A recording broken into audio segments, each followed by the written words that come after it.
Hello everyone, welcome back in Python tutorials for beginner series. In this video tutorial, we will learn about numbers. Integers, floating point numbers, complex numbers are all comes under Python number category. Integers can be any length, but it is up to available memory. The floating point number is accurate up to 15 decimal places, and the complex number which are written in the form where x is the real part and y is the imaginary part. In Python, we can use built-in function called type function to find the data type of a variable or the value.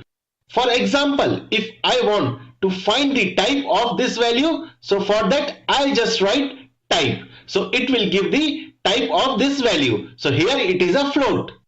Okay, after that there is one more built-in function called isInstance.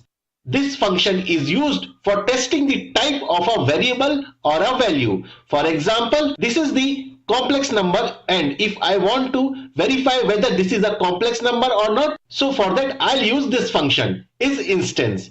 So here if we see, it is a complex number and it is returning true value. Right, so this is about numbers. I hope you understand the concept. I hope you like this video. Please like, share and subscribe. Thank you.